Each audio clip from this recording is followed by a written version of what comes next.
Monsieur Didier Bakadisula, je suis congolais, résident à Stockholm. Pour le moment, nous sommes venus à Kinshasa pour travailler selon l'appel du chef de l'État. Lorsqu'il a été intronisé, il est venu le président de la République, il a fait appel à la diaspora afin que cette dernière puisse venir travailler pour le Congo. Alors nous, on avait saisi cette opportunité pour rentrer au pays et voir ce que nous pouvons faire afin de pouvoir apporter le développement et surtout l'accompagner dans cette lourde tâche qu'il a, c'est-à-dire de soulever le défi et amener le Congo vers le développement. Raison pour laquelle nous avons eu à mettre sur pied une plateforme que nous appelons Consortium des experts de la grande diaspora congolaise. Donc nous sommes réunis dans cette structure pour voir comment est-ce que nous pouvons apporter notre expertise dans les différents secteurs de la vie nationale. Et découlant de cette stratégie, nous avons eu à mettre sur pied une chambre de commerce internationale. Pour quel objectif?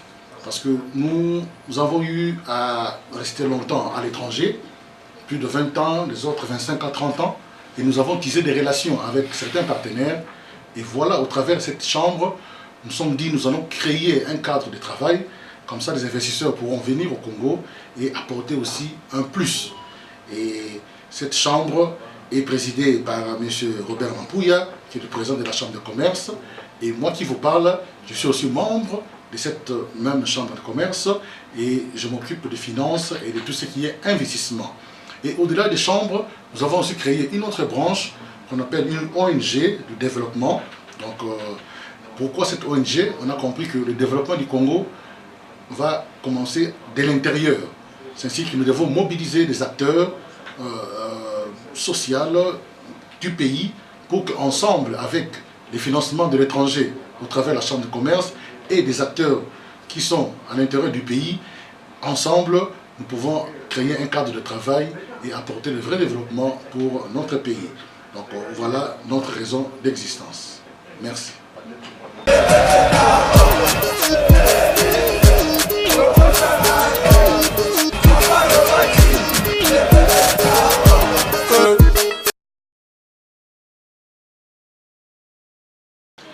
Ok, merci beaucoup d'abord pour votre visite. Les missions sont énormes parce qu'en recevant l'appel de nos amis, nos frères des Congolais de l'étranger qui sont venus ici et nous nous sommes rencontrés avec nous qui sommes dans les locales pour que nous puissions mettre la main dans la main, nous puissions nous mettre dans la main pour pouvoir aider le chef de l'État à pouvoir atteindre ses objectifs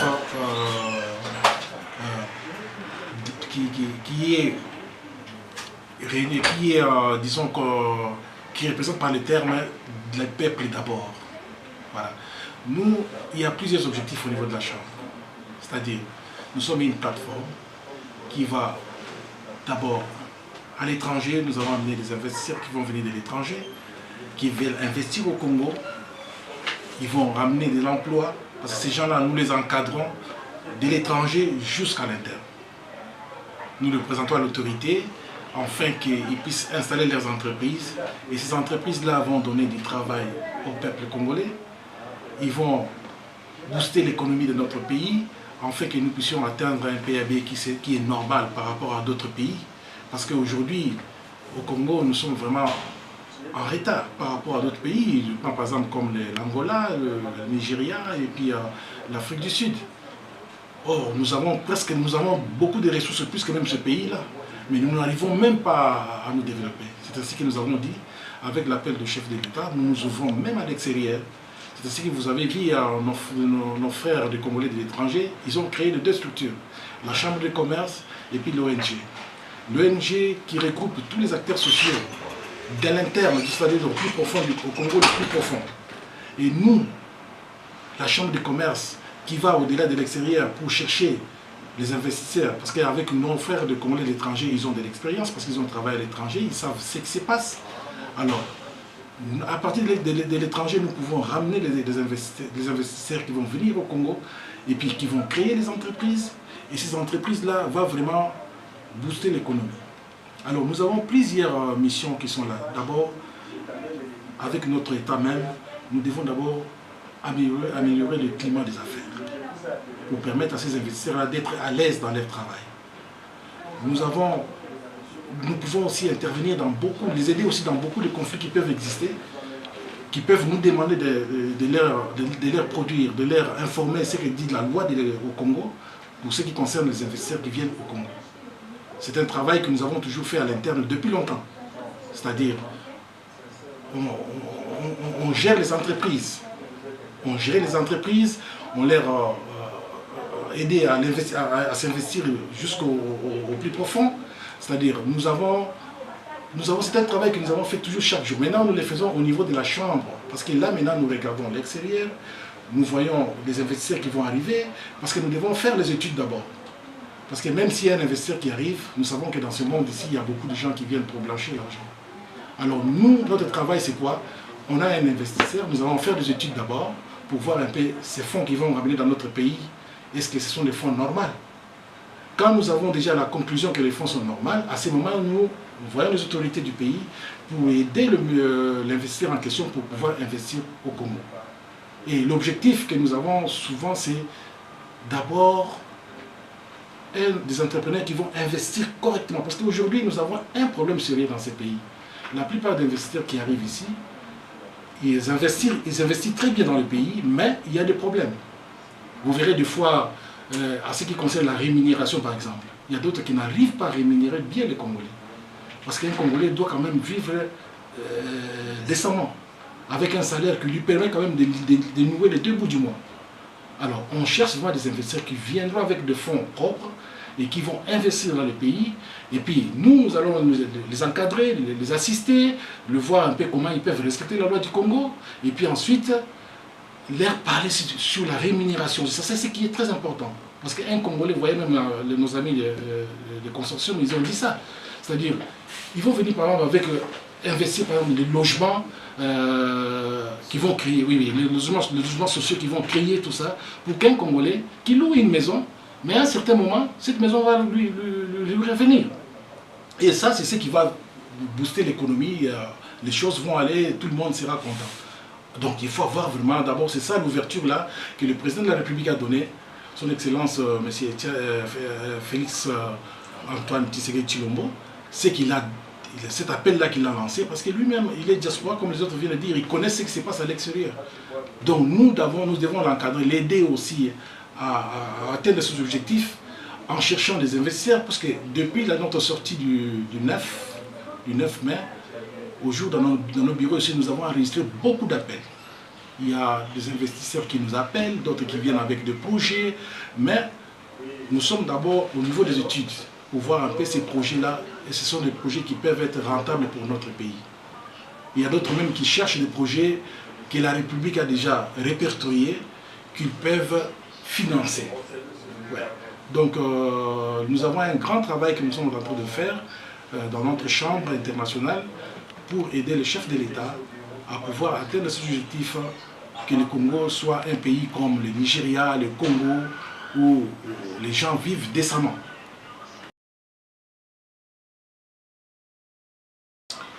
Bon, la FEC, c'est un organe qui fait presque la même chose que nous, hein, c'est-à-dire, et c'est à l'interne. C'est-à-dire, ils réunissent les entreprises, ils conseillent les entreprises, ils assistent les entreprises dans leur vie quotidienne. Mais nous, maintenant, nous allons jusqu'à l'extérieur. Nous allons à l'extérieur pour chercher les investisseurs potentiels qui veulent venir investir au Congo. Et puis ensuite, nous assistons aussi, parce qu'au Congo, on ne dit pas que nous sommes vraiment à zéro, il y a aussi des Congolais qui ont des entreprises. Nous pouvons les aider aussi à pouvoir présenter leurs produits à l'extérieur. Ouais, donc nous faisons le deux à la fois. Tandis que la FEC, il est à l'interne, il gère les entreprises au niveau de l'interne, il conseille les entreprises, il promouvoit la loi dans le pays, mais nous sommes à l'extérieur, c'est-à-dire à l'extérieur et à l'interne, nous réunissons les deux facteurs pour booster le développement de notre pays. Ok, c'est quoi? C'est presque ce que je viens de vous dire, c'est-à-dire quand nous amenons les investisseurs au pays, ils vont créer des entreprises. Il y aura des industries, il y aura des sociétés commerciales, et même au niveau du tourisme. Ouais, ils peuvent développer aussi beaucoup de choses. Et c'est ça, ces facteurs-là, c'est-à-dire cette facilité-là que nous sommes en train de faire, ça va apporter beaucoup au Congo. Donc, je crois que j'ai bien parlé de ça. J'ai dit, nous ramenons les investisseurs, mais nous les accompagnons jusqu'à l'installation complète. Ouais, c'est-à-dire, même l'objectif du chef de l'État qui a dit après son quinquennat, nous devons avoir des millionnaires congolais. Exact. Ouais. Et ces millionnaires-là vont venir comment? Ils doivent avoir un salaire décent. Le peuple congolais doit avoir un salaire décent. Quand quelqu'un va se retrouver, peut-être, il peut avoir sa maison à moindre coût, qu'il ne va pas sentir, parce que quand on parle des maisons achat, location, vente, c'est-à-dire, vous avez une maison, on vous donne ça à crédit, vous commencez à payer chaque mois à un montant insignifiant que vous n'allez même pas sentir par rapport à votre salaire. C'est-à-dire, quelqu'un a une maison, vous voulez avoir une voiture à crédit, vous les faites la même chose. Il y aura aussi, parce que nous n'allons pas seulement amener les investisseurs ici qui vont venir investir, mais nous devons aussi apprendre à nos frères congolais comment créer une entreprise. Comment créer une entreprise, comment créer des richesses. Et c'est ça qui fera que donc, après le quinquennat du chef de l'État, comme l'ouverture est donnée, donc nous aurons certainement des millionnaires congolais. Ok, nous sommes encore au mois de mai, nous venons de faire l'ouverture le 9 de ce mois ici, donc le 9 mai, c'est-à-dire, bien que nous avons déjà des demandes qui pullulent de partout, mais nous sommes encore en train d'arranger nos documents, parce que nous devons prendre contact avec les autorités, nous devons faire des réunions avec eux, pour voir un peu dans quelle mesure nous pouvons faire notre travail correctement. Voilà. Oui, actuel, il y a un peu un allègement par rapport il y a cela 6 mois, parce qu'avec l'avènement de son Excellence Félix Antoine Tshisekedi Tshilombo, le président actuel, je crois qu'il y a un petit relâchement. Parce que maintenant, le peuple fait confiance aux institutions. Le peuple maintenant se rend compte que non, il y a du travail qui s'est fait. Surtout avec les 100 jours du président de la République, on a vu le travail qui s'est fait.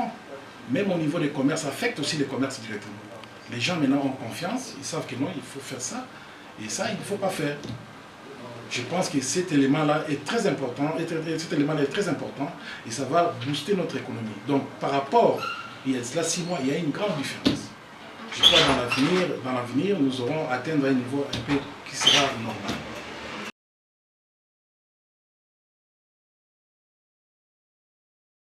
Oui, merci beaucoup de cette question-là. Je crois qu'elle est vraiment importante.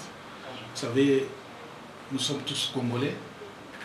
Nous avons vécu dans ces pays, même peut-être nos amis qui viennent de l'extérieur, ils n'ont pas vécu cela, mais nous étions à l'intérieur.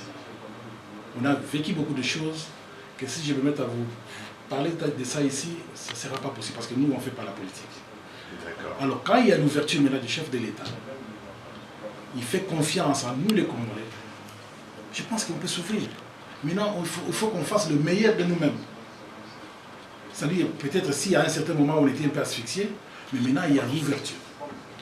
Alors chaque Congolais doit apporter une pierre au développement de ce pays. Parce que nous allons à l'extérieur, nos amis qui viennent de l'étranger, ils en connaissent quelque chose. Nous aussi nous voyageons.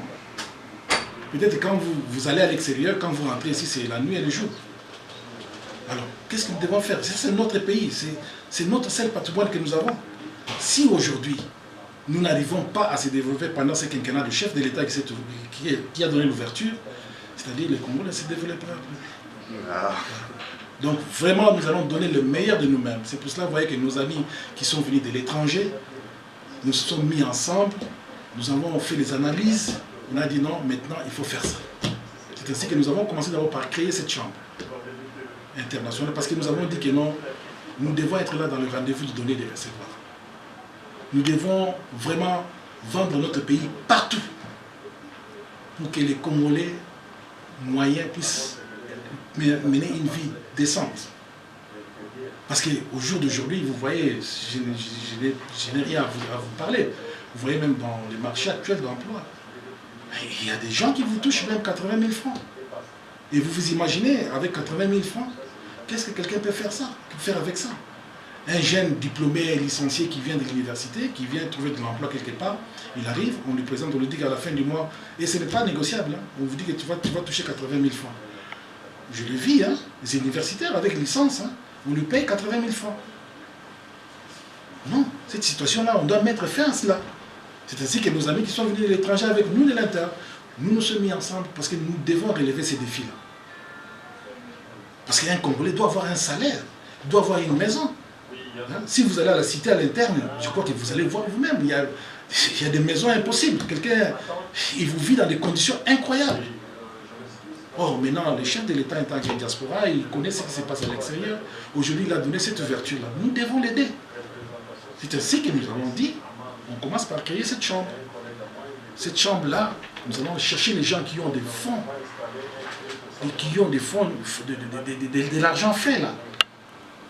Pas le blanchissement d'argent, qui vont venir investir dans notre pays et qui vont donner un bon salaire aux gens. À ce moment-là, il y aura un développement, ça va aller trop vite. Et là, vous voyez avec les 100 jours qu'il est en train de faire.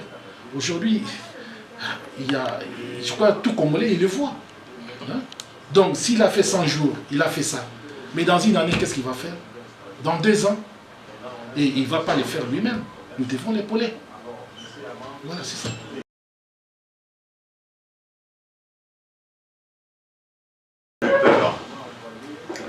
Voilà, c'est ça le travail que nous faisons maintenant avec les autorités.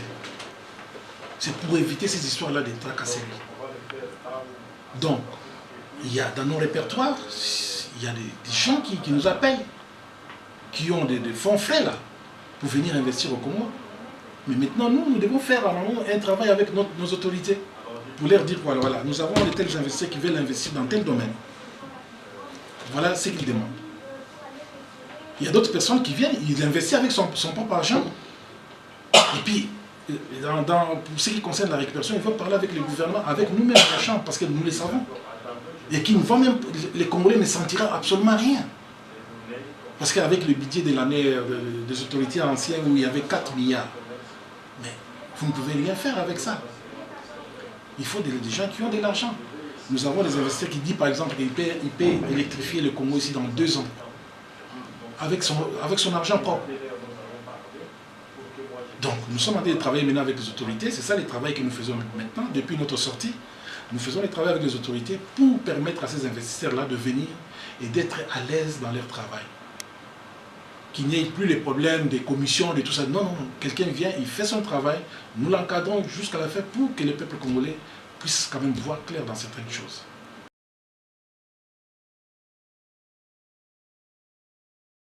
Non, je vous dis, mon frère, d'ici une année et quelques mois, je crois que les Congolais vont commencer à les sentir. Parce que notre pays était vraiment... Parce qu'il y a des gens qui ne voulaient pas venir investir encore au Congo. Mais aujourd'hui, avec l'ouverture, avec la passation du pouvoir,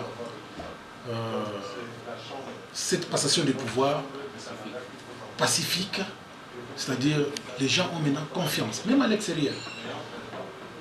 Donc un président sortant qui reste au pays, avec un président entrant qui est en train de travailler, ça montre déjà qu'il y a une confiance entre le peuple d'abord.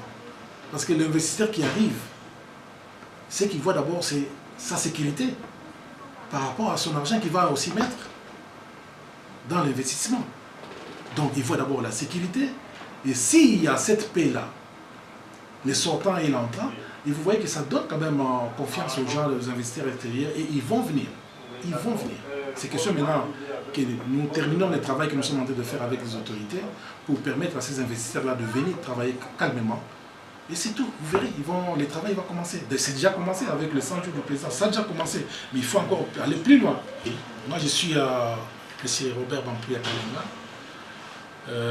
J'ai mené toute ma vie professionnelle ici au Congo. D'abord, j'ai fui chef comptable dans beaucoup d'entreprises de la place, consultant dans beaucoup d'entreprises de la place. Et aujourd'hui, je suis un expert comptable agréé de la République. C'est-à-dire, je connais mieux les problèmes de notre pays. Parce que j'ai géré plusieurs entreprises. Donc avant que j'accède à la présidence de la Chambre, j'ai un cabinet qu'on appelle TECPO. Un cabinet d'audit et de comptabilité. Et la fiscalité. Donc vous comprenez déjà, avec tous ces trois éléments, je connais mieux la gestion de notre pays. Parce que j'ai géré des entreprises minières, j'ai fait conseiller fiscal par-ci, par-là, dans des grands aspects. Aujourd'hui où nous parlons, je suis commissaire aux comptes dans beaucoup d'entreprises. Et aujourd'hui, nos amis de l'étranger et de l'interne ont choisi de me confier la direction de la Chambre de commerce international de la RDC. Je pense, avec mon expérience, parce que j'ai commencé ce travail-là depuis longtemps, à réunir des entreprises, à gérer des entreprises. Donc je crois que nous allons vraiment aider le chef de l'État. Nous allons lui trouver des investisseurs corrects, pas les gens qui vont venir blanchir leur argent au Congo. Nous allons vraiment les accompagner jusqu'à l'installation des entreprises et les conseiller qu'il faut payer les Congolais avec un salaire décemment. Parce que quand on donne les SMIC à 7 000 francs, c'est pas dit que non, il faut toujours payer 7 000 francs. C'est-à-dire qu'il faut aller au-delà de ça. Donc vous ne pouvez pas payer moins de 7 000. Mais il faut aller au-delà. Alors c'est ce que nous voulons au Congo. Un jeune Congolais qui quitte l'université, qui sort, qui a un salaire de 2 500 $, 3 000 $ par mois, mais il va bien coordonner sa vie. Il va bien fonder sa vie. Et c'est ça ce que nous disons, le développement. Quand quelqu'un a facilité à accéder au logement, un jeune Congolais qui quitte l'université, qui vient, qui commence l'emploi, il a aussi moyen d'avoir sa voiture, de rouler convenablement. Pas des voitures d'occasion, mais une voiture neuve. Oui, c'est ce que nous voulons. C'est ce que... D'abord, ce slogan-là, le peuple d'abord, c'est ce que ça répond. Il faut que les gens mangent décemment, il faut que les gens dorment décemment, il faut que les gens... Donc la vie en général, quand quelqu'un veut faire quelque chose, il le fait facilement. Donc voilà, c'est ça un peu ce que nous voulons vraiment aider notre président qui a donné cette ouverture-là par ses discours. Il a dit à maintes reprises que même ce qu'il a répondu au gouverneur là, dernièrement ici, il leur a dit toute notre politique tourne autour de la population, de notre peuple. Le peuple d'abord. Donc nous aussi au niveau de notre chambre que nous avons créée, je crois que nous ferons le tout mieux pour arriver à amener des investisseurs corrects, de les encadrer jusqu'à leur installation, voire même toute leur vie au niveau de la RDC.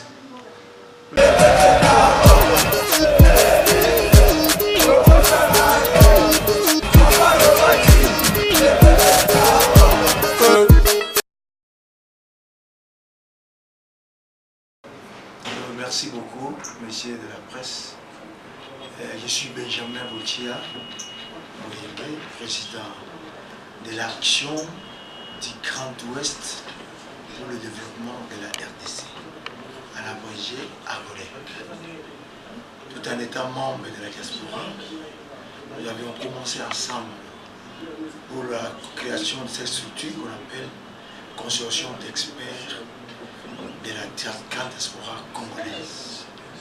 Et dans notre vision, au sein de la diaspora, de pouvoir accompagner l'action du chef de l'État, nous avons, comme l'a dit le président Baka, et aussi enchaîné le président Makuya, on a mis en place deux structures, la Chambre et l'ONG.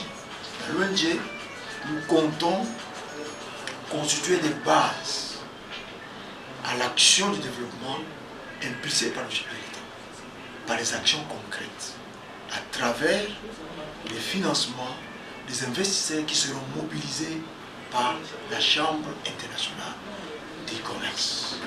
Alors là, comme la vision de la diaspora est d'aller vers le Congo profond, vu la vastitude de notre pays, nous avons préféré jouer en deux phases. La première phase, nous avons attaqué du côté ouest, qui compte 13 provinces, 626. Et la phase future, prochaine, concernera ligoter l'Est du pays pour qu'ensemble, nous puissions créer une dynamique globale de développement de notre pays à travers les actions concrètes, menées par les acteurs sociaux soutenus par les investissements canalisés par la Chambre de commerce internationale. Voilà en quelques mots ce que je peux dire de notre région.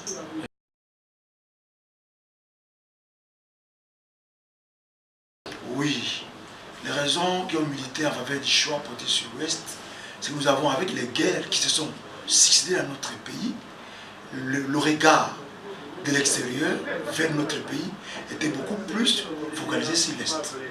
Or, l'Ouest connaissait les mêmes problèmes que l'Est, mais on n'a pas eu le même retentissement. Par exemple, le cas des viols des femmes, comme il y a des viols systématiques, utilisés comme l'arme de guerre à l'Est, et cela a conduit au plébiscite de Denis Mukwege comme prix Nobel de la paix. Étant donné que pourtant, même à l'Ouest, il y a des cas systématiques de viols qui se font sans tambour ni trompette, dans les familles, par les koulouna, dans les villages, dans les forêts, mais comme le focus n'est pas fixé sur cette partie de la République, ces genres d'actualités ne sont pas autant connus que ce qui se passe à l'Est. Ça, c'est un exemple. Et par exemple, les forêts et l'eau de l'Ouest. Aujourd'hui, avec l'environnement, la forêt, c'est une ressource importante. Il y a tellement de conventions internationales où notre pays ratifie, mais on n'y met pas assez d'attention là-dessus. Et c'est l'Ouest qui regorge beaucoup plus d'espace forestier qu'un autre pays. Il y a l'eau que le Tchad menace même de venir prendre par la force, si on n'arrive pas à vendre. Donc autant de choses qui font que les ressources naturelles de l'Ouest doivent être valorisées à travers les acteurs sociaux de la base, pour donner l'impulsion qui doit monter jusqu'au sommet du pays. Merci, Kinshasa n'est pas le Congo. Effectivement, dans la salle, lors de notre sortie officielle, il y avait des délégations qui sont venues de l'arrière-pays. Au moment où nous parlons, nous avons des bases qui existent à l'intérieur du pays, au niveau parce que nous travaillons avec les racines des populations, des acteurs.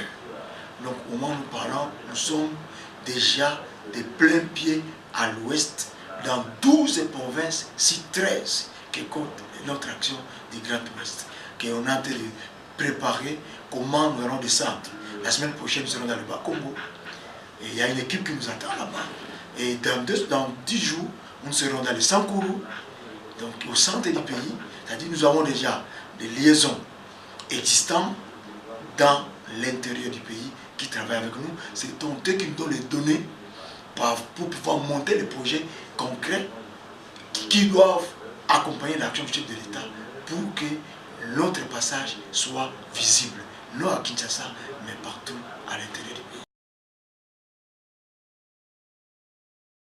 Oui, les moyens, le président de la Chambre vient de parler tantôt, que nous avons déjà des investisseurs qui frappent à la porte de la Chambre, question que les autorités nous garantissent qu'ils ont envie d'aller investir à l'intérieur du pays.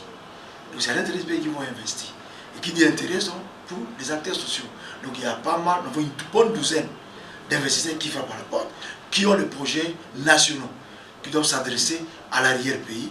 Donc par rapport à ça, si vraiment les autorités facilitent la tâche de la Chambre pour faire entrer les investisseurs, nous à la base, nous on n'en souffrira pas parce qu'il y a des frais qui vont arriver jusqu'au fin fond du pays par rapport à la construction des écoles, comme les exploitants miniers et forestiers également. Avant, ils exploitaient abusivement nos forêts sans qu'il y ait en retour quelque chose au bénéfice de la population. Maintenant, on va entrer en négociation avec eux pour qu'ils puissent construire des infrastructures scolaires et hospitalières en faveur des populations locales qui voient leurs forêts décimées, mais en retour, ils n'ont rien. Ils voient seulement la multiplicité des entreprises forestières, des firmes internationales. Donc la donne là va changer parce qu'il y a des espaces et des opportunités qu'on compte exploiter pour que nous puissions être réellement sur le terrain.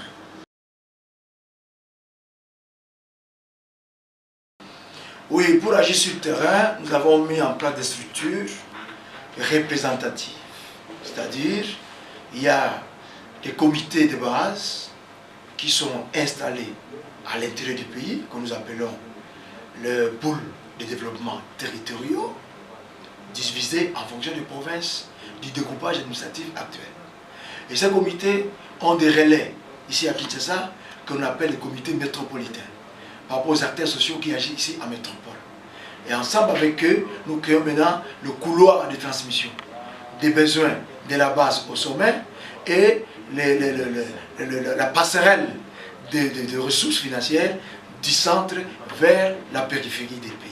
Donc c'est à ce sens que nous comptons travailler. Au moment où nous sommes déjà sur le terrain, maintenant on va écrire à tous les gouverneurs des provinces concernées, en commençant par le gouverneur de Kinshasa. On va arracher un rendez-vous pour lui parler de vive voix avec tous les collègues de la diaspora et ceux de la Chambre, pour qu'ils sachent que maintenant nous voulons agir sur le terrain avec une organisation concrète qui est déjà mise en place.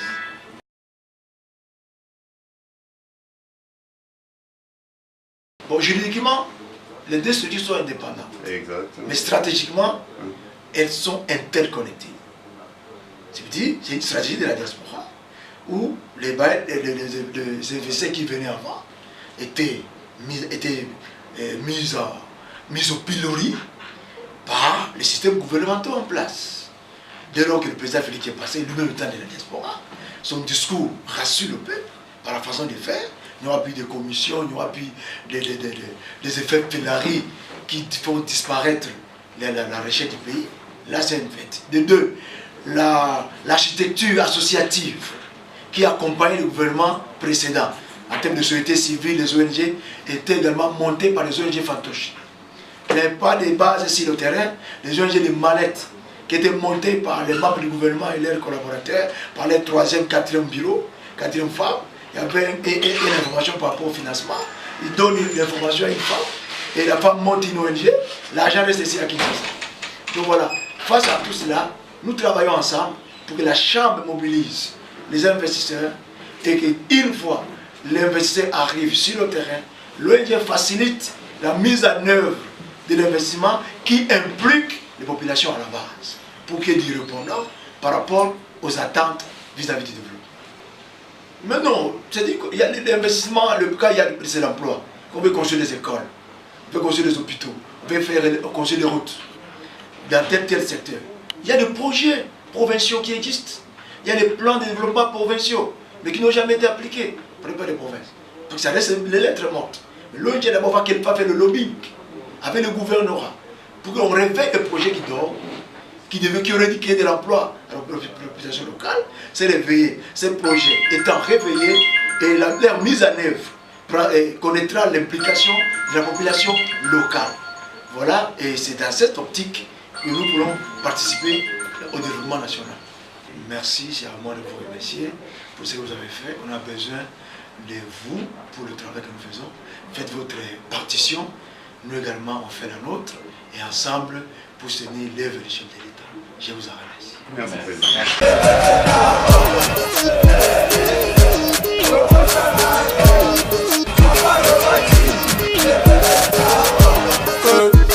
Moi, c'est M. Joseph Lembi Dokissan. Je suis dans la vie normale, je suis expert de l'aéronautique et l'aviation civile.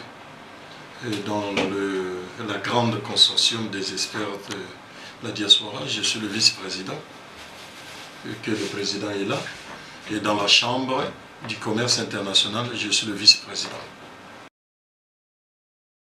Bon, notre souci, premièrement, c'était de répondre à l'appel de son Excellence, le Président de la République, le Président Félix Tshisekedi.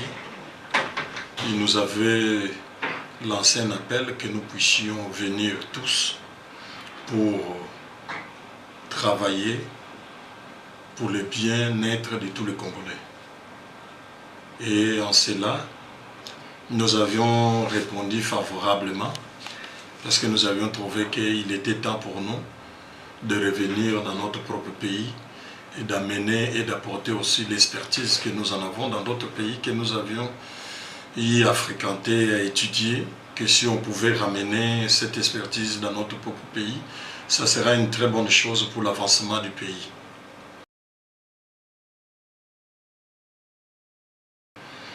Bon, elle est simple. Premièrement, c'est vrai, il y a des diasporas qu'on chante par-ci par-là, mais le problème est que ça dépend aussi des systèmes de pays où ils habitent. Nous sommes des anglo-saxons. Les anglo-saxons, souvent l'habitude, ils n'ont pas les systèmes des ambiances comme ça se doit. Et puis bon, il faut tenir aussi compte de nos chers compatriotes qui vivent dans d'autres pays, quand ils viennent ici, quelque part aussi, c'est une manière pour eux de se défouler, vu les stress, peut-être des taxes, des factures, tout. Mais nous, quand on revient, on regarde, vous savez, quand vous êtes par exemple en Amérique, quand ce n'est pas le repos, vous ne pouvez pas vous reposer quand vous travaillez. Si on vous trouve que pendant que ce n'est pas le moment de repos, vous vous reposez, le travail prend fin le même jour. Donc c'est un autre système. Je me rappelle quand on grandissait, on avait l'habitude de dire les blancs ce sont des fainéants, ainsi de suite. Mais laissez-moi vous dire, quand nous sommes arrivés dans leur pays, on se rend compte que c'est des gens qui travaillent. Ils n'ont pas le temps à perdre. Je vais vous donner un exemple. Vous ne pouvez pas jouer la musique si ce n'est pas le week-end. Comme ça se passe chez nous. Le voisin, il joue la musique comme il veut. Et si tu veux aller lui faire le repos, je dis, c'est ma parcelle. Là-bas, ce n'est pas le cas. Si ce n'est pas le vendredi, quand le travail est terminé, vous ne pouvez pas. Vous pouvez jouer le samedi, parce qu'on sait que c'est le week-end, c'est le repos. Mais quand vous dépassez midi le dimanche, vous devez tout arrêter parce que tout le monde se repose. Demain, c'est le travail. Alors, cette manière de vivre-là, ça nous a facilité aussi la tâche, en regardant que quand nous venons au pays, c'est vrai, nous devons amener notre, comme je l'ai dit, notre système de manière de vivre, d'expertise.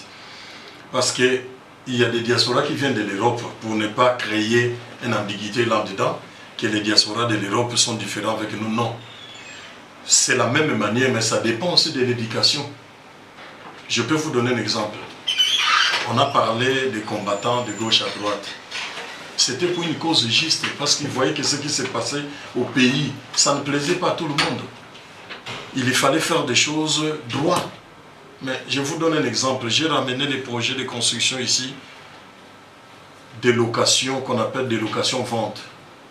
Ce n'était même pas l'argent du pays qui devait sortir, l'argent propre. Mais on avait demandé que l'État mette à notre disposition 200 000 hectares de terrain dans chaque province, où nous allons construire des maisons avec l'argent propre, c'est-à-dire celui qui gagne 500 $ comme salaire le mois, peut avoir une maison de 3 chambres salon, donc il est lourd, à la fin cette maison lui revient. Je vous donne un exemple. Vous partez à Oasis, je l'ai visité, Cité du Fleuve. Belle vie qui est ici, des maisons d'honneur pour nous qui ont grandi ici, à Barumbu et ou Matete. C'est la même maison qui a belle vie ici, c'est le même plan. Mais je suis allé là-bas faire comme si je voulais louer. On m'a dit combien? C'est 6 500 $. Posez-vous la question. 6 500 $ fois une année, vous avez combien? À moins que vous soyez malade pour aller louer là-bas. Vous ne pouvez pas acheter un terrain et bâtir une meilleure maison plus que ça. Alors, j'ai visité la maison qui est juste au coin de Sousmat ici, qu'on dit ce sont des Libanais. C'est 5 500 $ le mois, sans rien à l'intérieur. J'ai visité la Cité du Fleuve, j'étais allé là-bas. Les maisons se vendent. Les maisons de 4 chambres et salon, 200 000 $. Mais ça, c'est joué avec des Congolais. Or, nous, on amène un système que même celui qui gagne 300 $ peut avoir une maison décente. SNL n'est pas loin. On devait leur construire des maisons.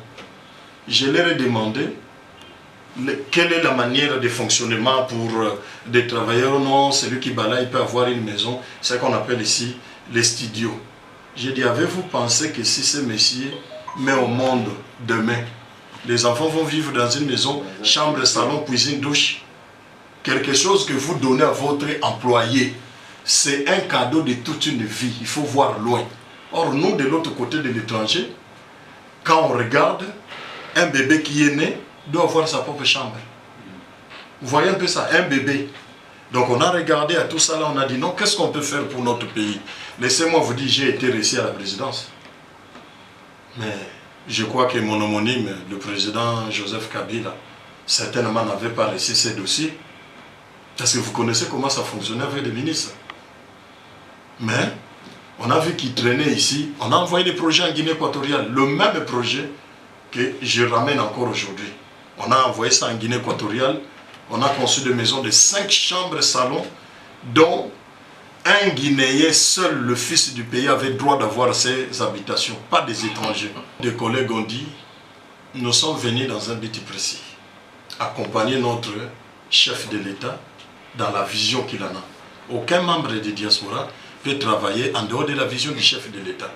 Quand celui qui a la tête a une vision, vous tous qui venez par derrière, vous suivez cette vision. Vous voyez les canards. Quand la mère est devant, si elle tourne, tous les petits tournent. Si elle va à droite, tous les petits vont. C'est elle qui est le guide. Or, le guide de la vision actuelle, c'est notre cher président Félix Antoine Tshisekedi. Donc nous suivons le thématique, le plan que lui nous injecte. C'est à cela que nous allons fonctionner. Oui, en répondant rapidement là-dessus, je peux vous dire, par exemple, regardez quand on a été frappé par des crises, c'est la diaspora qui a bâti un grand travail de l'autre côté pour accompagner le pays. Mais maintenant que nous sommes arrivés, qu'est-ce que la diaspora peut faire? La diaspora en elle-même, tout ce qu'il peut faire, comme je vous ai dit, c'est de voir comment ils peuvent se constituer, parce que nous ne sommes pas les seuls, nous sommes nombreux. Et c'est pour cela que nous avions voulu que tous nos compatriotes qui sont de l'Est, au Nord, au Sud, de l'Ouest, ils viennent avec tout ce qu'ils ont comme expertise. Nous allons le mettre en place, pas seulement ceux qui sont de l'autre côté, il y a aussi nos propres frères et sœurs qui sont ici, qui ont de très bonnes expertises. Nous allons le prendre, je vous ai dit, toutes les universités qui sont dans notre pays, nous pouvons prendre tout ce monde avec leur expertise et ce que nous avions amené, mettre ça ensemble et aller de l'avant. C'est pour cela que nous ne voulons pas que vous puissiez voir, vous puissiez donner l'image comme si ce n'est que la diaspora qui est capable de faire quelque chose. Non, l'expertise de la diaspora, avec l'expertise de nos compatriotes qui ont combattu ici, dans la souffrance, dans tout, nous le mettons ensemble pour le bien-être de notre pays. Nous avions besoin de cela. Et vous allez voir le modèle, ce que nous voulons, que ce que nous possédons avec tous et tous les Congolais, nous puissions voir qu'est-ce qu'on peut faire. Et c'est en cela que nous allons fonctionner. La diaspora n'est pas au-dessus de tous nos compatriotes qui sont ici. Non, il y a de meilleures expertises ici.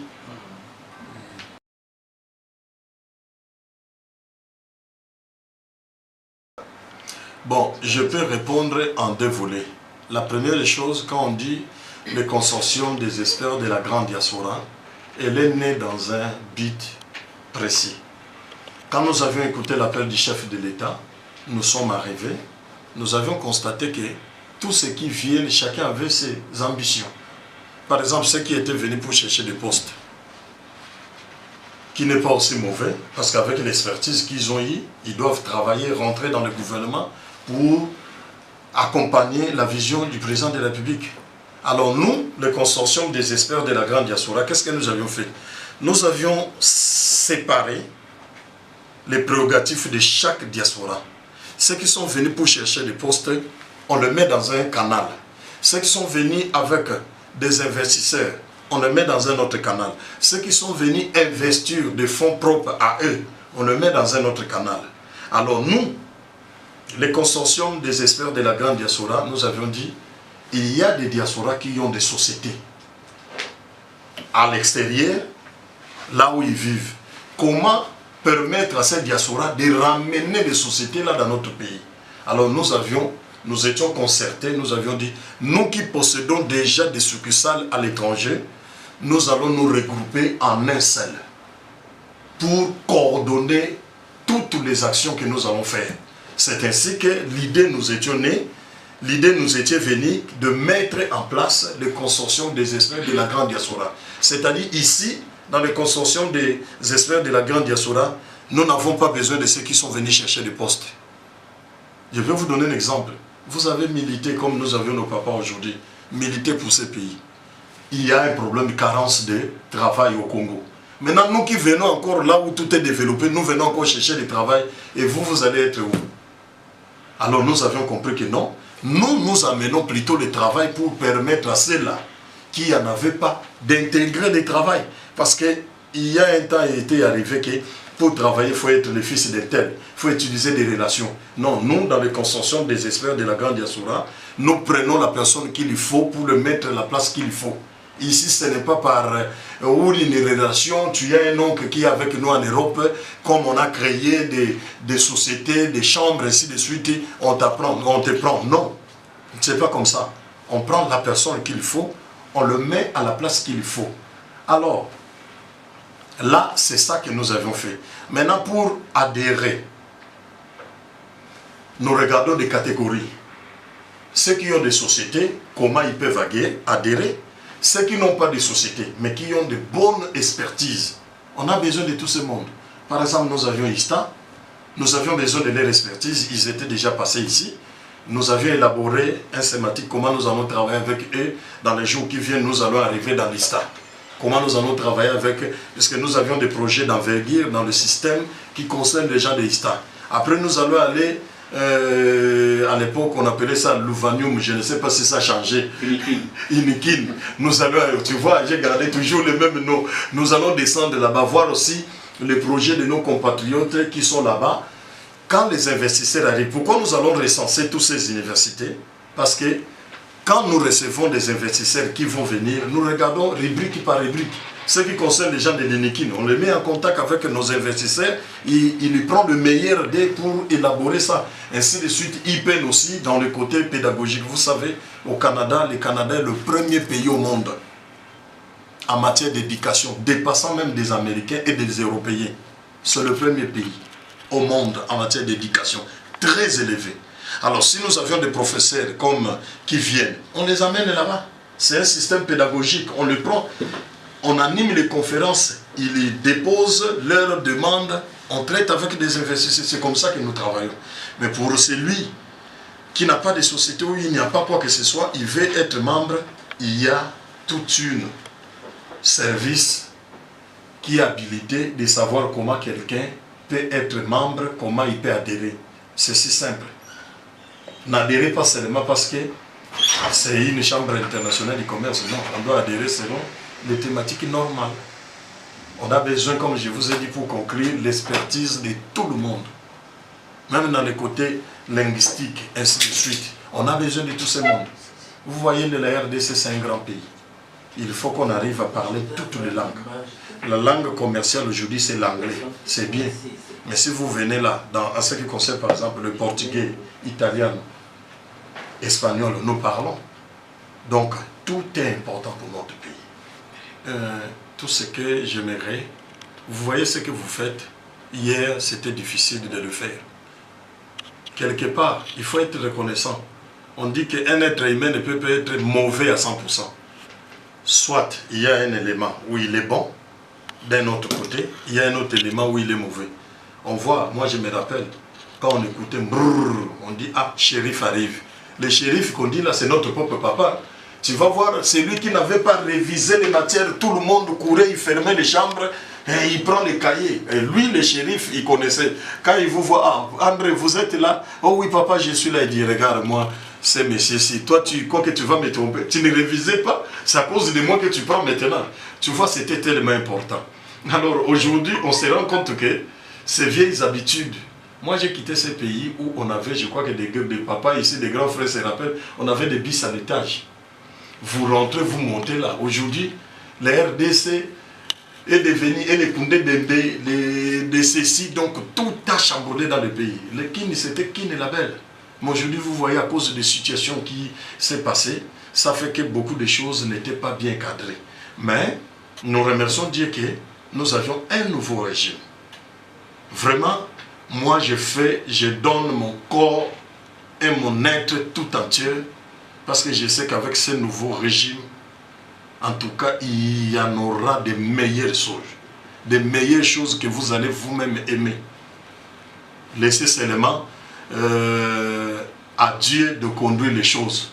Bien que Dieu n'est pas un politicien, il n'a rien à voir avec la politique, mais la Bible dit, toutes choses concourent au bien de ceux qui aiment Dieu.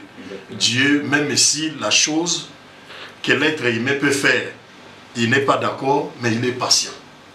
Donc, c'est cette patience que moi j'aimerais, même vous, quand vous faites vos missions, vous devez toujours remettre ces pays à Dieu.